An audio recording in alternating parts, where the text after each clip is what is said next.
I'm Veronica Dudo. Tonight on EWTN News Nightly, on the hot seat, former President Bill Clinton goes before Congress for a deposition regarding the Epstein files. What we learned today. AI showdown, a top artificial intelligence company faces off against the U.S. government. The demands, it says, go too far. Plus, spiritual reset, what Pope Leo reflected on during his Lenten retreat. These stories and more tonight. From EWTN, the Global Catholic Network, this is EWTN News Nightly. Thank you for being with us on the Feast of St. Gregory of Narek. Our top story tonight, a history-making day today. Former President Bill Clinton became the first sitting or former president to testify before Congress in more than 40 years. He faced questions from House Oversight Committee members about his ties to the late convicted sex offender Jeffrey Epstein. Capitol Hill correspondent Eric Rosales has been following the Epstein files saga for months and has the latest. Hey, Eric. Good evening, Veronica. Bill Clinton becomes the first former president to be formally compelled to sit for a deposition by Congress. A longtime friend of Jeffrey Epstein, his name appears in hundreds of times in over 3 million files released by the Department of Justice. Yesterday, his wife Hillary Clinton sat for her own deposition and said afterwards that she never met Jeffrey Epstein. I don't know how many times I had to say I did not know Jeffrey Epstein. I never went to his island. I never went to his homes. I never went to his offices. Today, testifying under oath, former President Bill Clinton told lawmakers he, quote, did nothing wrong and saw no signs of Epstein's abuse. His opening statement was released on X, saying in part, quote, as someone who grew up in a home with domestic abuse, not only would I have not flown on his plane if I had any inkling of what he was doing, I would have turned him in myself and led the call for justice for his crimes, not sweetheart deals.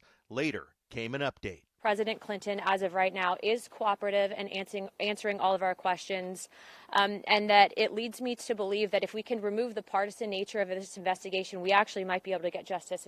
Our side that put the survivors first. We had our members, our lawyers ask questions to get the basic facts and asked difficult questions, and the president answered. It's important to note that neither Bill nor Hillary Clinton are accused of any wrongdoing.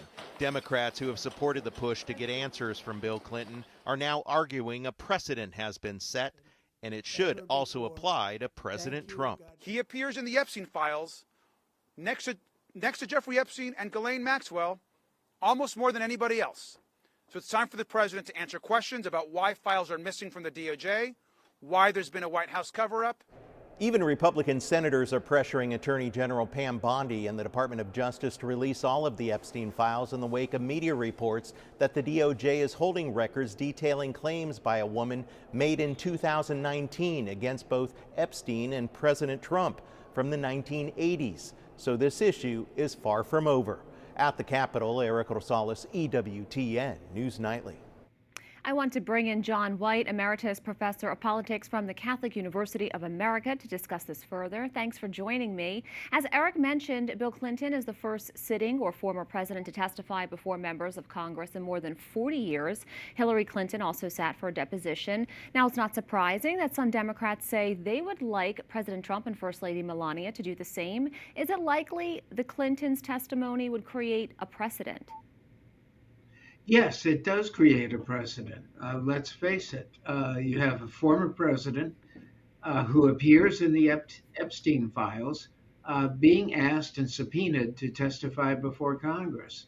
Donald Trump's name appears lots of times in the Epstein files, and so does Melania Trump.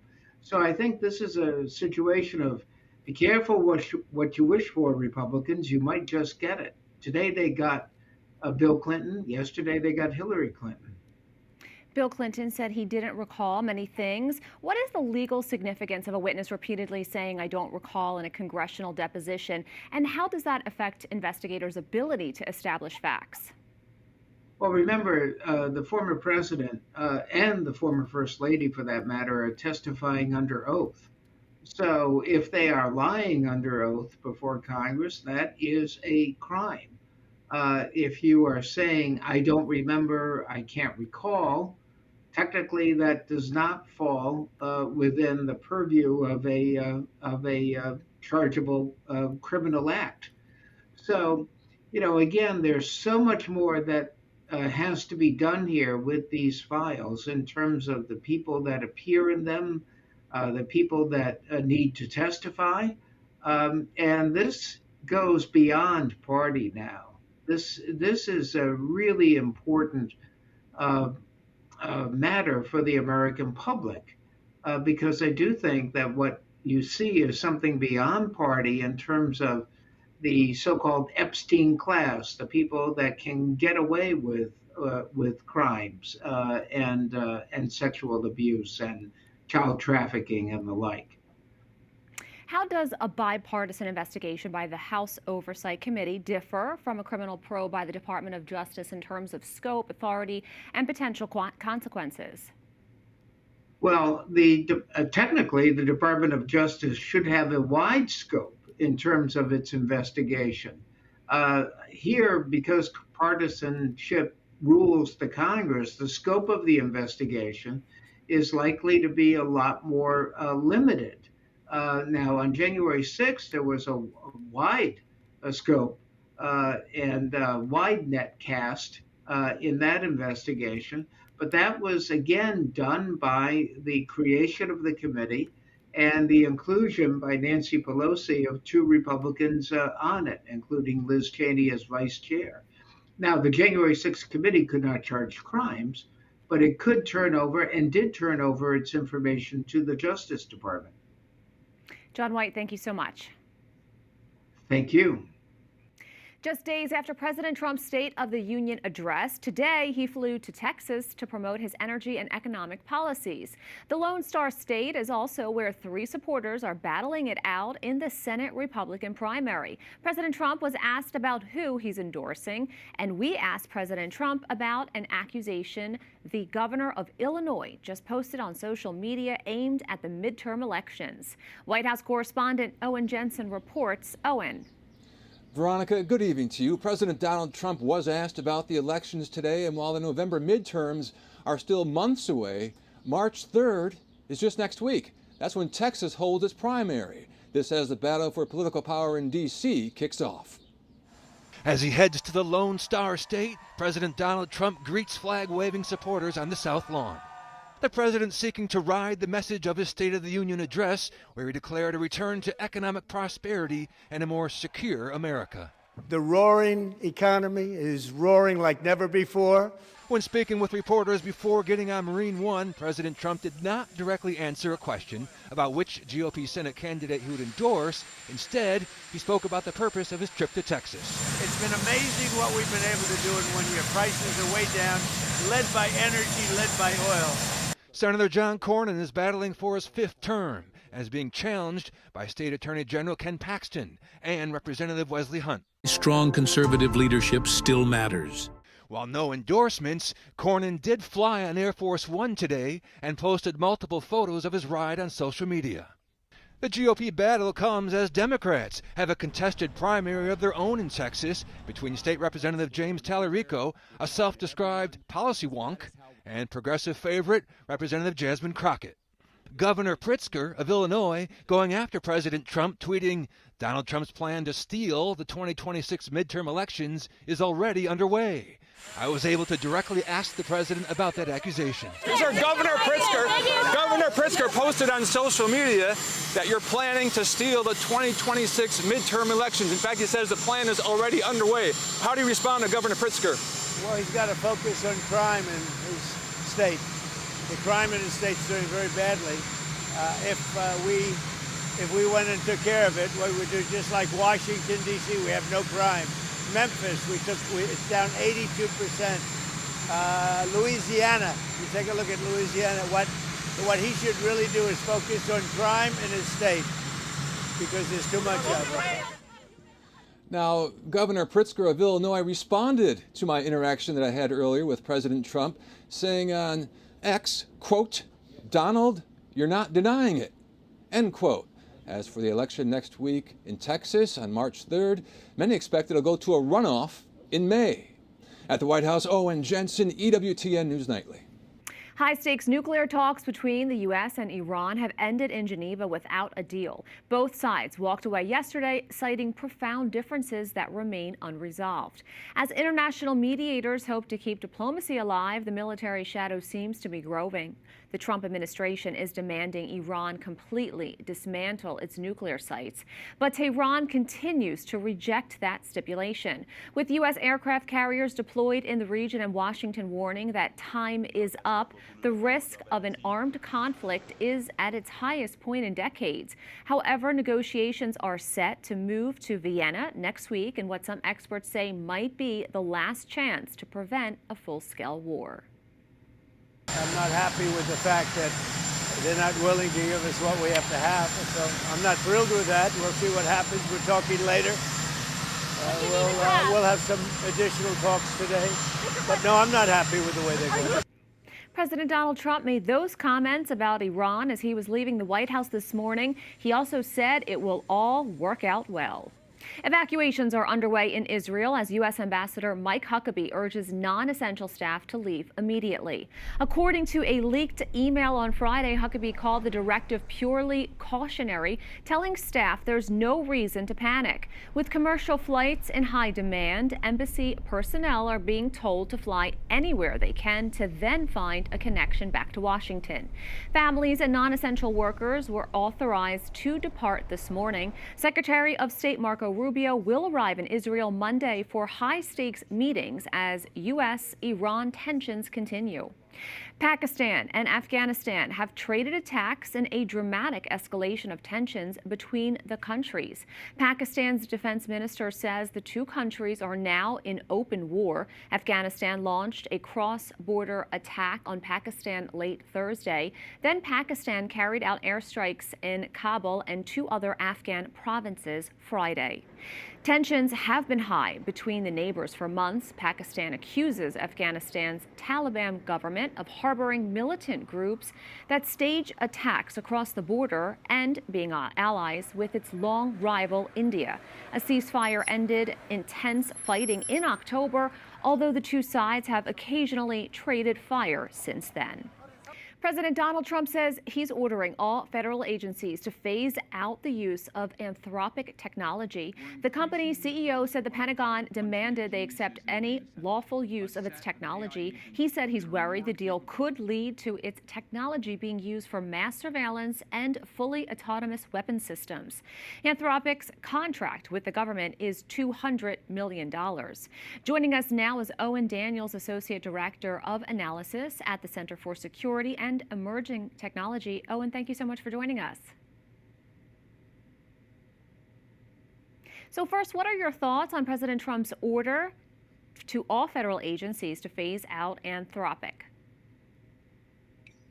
Sure. So obviously the order is relatively late breaking, but I think it raises a couple of immediate questions. So I think the first is to try to understand what this means for Anthropic's capability to support the government through other vendors and whether or not that's still an option. Anthropic has become one of the AI providers who is pretty important to the federal government. And obviously President Trump's post has given them 6 months to be phased out of government office. But I think there are questions that remain over whether other companies can still integrate Anthropic's tech into their own. And then I think the mechanics of what that rollout actually look like remain to be seen and will have to be worked on pretty closely over the next 6 months. So how does this all work? Can you briefly explain to our viewers how artificial intelligence is currently being used by the U.S. military right now?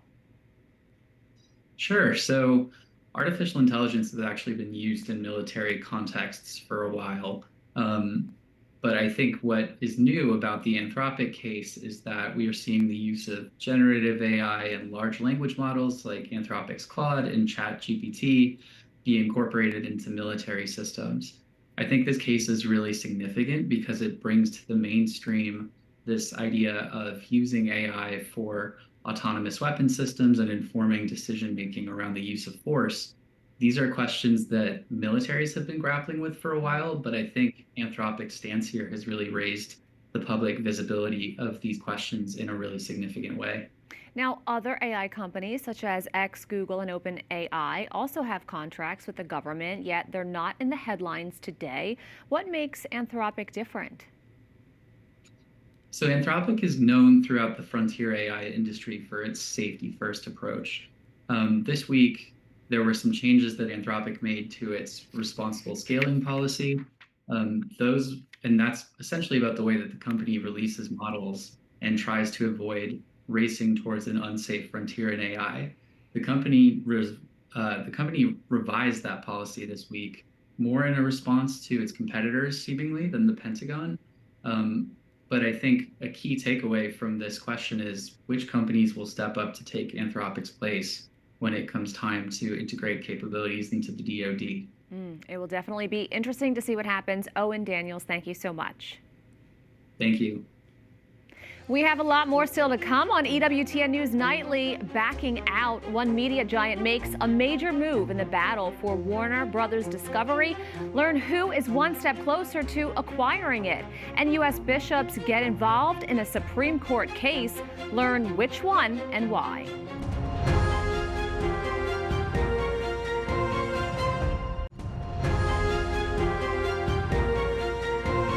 Netflix has officially ended its pursuit of Warner Brothers Discovery. The decision follows a board determination that a competing offer from Paramount is superior. Netflix co-CEOs stated the deal is no longer financially viable for the company, effectively clearing the path for Paramount. Skydance-owned Paramount's bid stands at $31 per share and includes a $7 billion termination fee to cover potential regulatory hurdles. With Netflix walking away, Paramount is now the sole front-runner to acquire the media giant's assets. Any purchase of Warner Brothers Discovery needs approvals from regulators in the U.S. and Europe, and that includes the Justice Department's Antitrust Division. One expert we talked to thinks that won't be a problem. I think it's very likely to be approved. It's already past the first step. They've gone through what's called the Hart-Scott-Rodino process. They've supplied all the information to the government. The government has said, in effect, you can close. That's not a guarantee. The government could change their mind later on and say, we decided the deal shouldn't be approved after all. But the government has basically given the green light to this deal to go ahead. The United States Conference of Catholic Bishops filed an amicus brief ahead of the Supreme Court hearing on President Trump's executive order on birthright citizenship. The Day 1 order removes birthright citizenship to those with parents who do not have legal or temporary legal status born 30 days after the order. The statement reads in part, quote, "Every person is imbued with an inviolable dignity, and that all human life created in the image and likeness of God is sacred.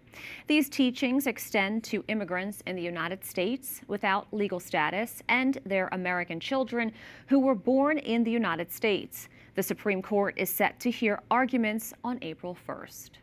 Scouting America, formerly the Boy Scouts, is adapting its admission policies in response to the Pentagon threatening to remove its support. Secretary of War Pete Hegseth said the Department of War will conditionally support Scouting America as long as they drop diversity, equity, and inclusion initiatives. Changes include admission based on biological sex assigned at birth and waiving registration fees for children of active duty families. The department has given them 6 months to adapt their policies. Up next on EWTN News Nightly, spiritual renewal. We take you inside Pope Leo's Lenten retreat.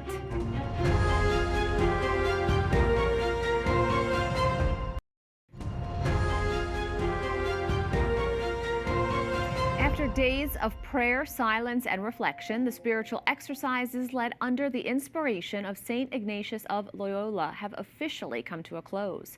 Pope Leo emphasized renewal, discernment, and service at the heart of Christian life. EWTN News Vatican correspondent Valentina Di Donato has more. The week-long Lenten spiritual exercises for Pope Leo XIV, cardinals, and senior members of the Roman Curia officially drew to a close today, ending an intense and deeply reflective chapter inside the walls of the Vatican. Held during the first full week of Lent, this private retreat serves as a powerful spiritual reset, a deliberate departure from self-centeredness and pride, and aimed at nurturing interior renewal and strengthening what church leaders call a spiritual combat. The exercises began last Sunday inside the historic Pauline Chapel of the Apostolic Palace. The Holy Father personally selected Bishop Erik Varden, a Norwegian Trappist monk and bishop, to guide the retreat through 11 meditations. Each day was marked by Eucharistic adoration and the liturgy of the hours, setting a rhythm of silence, prayer, and reflection. Bishop Varden's spiritual roadmap drew deeply from the writings of Bernard of Clairvaux, particularly his Lenten sermons on Psalm 90, exploring themes of freedom, the radiance of truth, and enduring hope. His opening meditation, titled Entering Lent, challenged participants to strip away what is superficial and to rediscover what is essential, warning against what he called the instrumentalization of the gospel, insisting that Christian words and symbols must never be manipulated for other agendas. Errors, he said, are not corrected by outrage, but by patiently teaching and demonstrating what authentic spiritual combat truly looks like. And to fully dedicate himself to the retreat, Pope Leo suspended all public audiences, even stepping away from his regular time at Castel Gandolfo, underscoring the importance of this sacred pause. And after a week of silence, meditation, and spiritual renewal, the Vatican now returns to its public mission, carrying forward the fruits of a retreat centered on truth, humility, and hope. In Rome, Valentina Di Donato, EWTN News Nightly. You may have heard of Comic-Con or Dragon Con, but have you heard of Chosen Con? If not, you're in luck. EWTN News Nightly reporter Francesca Fenton takes us to the biblical event in Charlotte, North Carolina. Chosen Con. It's not your typical convention. This is huge. This is the Comic-Con of the Bible. Chosen Con is a fan convention for the hit series The Chosen. This is the third year for the event. This time, it took place in Charlotte, North Carolina. I'm very grateful that we happen to be the city that is receiving this conference because it's inspiring to the faithful. I think it's such a beautiful new art form, a series, and to take the gospel story in an elevated form of that art form and present it for the world in a way that so many people can view and resonate with is just an extraordinary feat. Dozens of the Chosen cast, crew, and creators attended the event. They gave attendees access to sneak peeks, special announcements, and gave fans the chance to speak to the actors themselves. It's not lost on me how lucky I am and how lucky we all are as a series and as a cast and as a production. So when days like this come about, I just try to give my all. I want to say hi to as many people as possible, and we are just so grateful for the fans. This year's convention also featured cast members from other shows from the Chosen universe in panel discussions. Shows such as The Chosen Adventures and their next series, Joseph of Egypt, as well as Amazon MGM Studios and the Wonder Project's House of David. Everybody's so warm. It was Jonathan and Adam and I, and we just had a really, really amazing conversation about, what it means to play these biblical characters and how it affects us, how it's changed us, and what these biblical characters mean to everybody who's watching. The show's star also briefly discussed his experience portraying the Lord's Passion and Crucifixion. It's left an indelible impression on me, kind of mentally and emotionally sharing even just a percentage, a micron of a percentage of the Lord's Passion, playing it and reenacting it has left me just absolutely humbled and moved. For EWTN News Nightly, I'm Francesca Fenton. We thank you for watching tonight. Remember, you can follow us on social media, Facebook, X, YouTube, and Instagram at EWTN News Nightly. I'm Veronica Dudo. Good night, God bless, and have a wonderful weekend.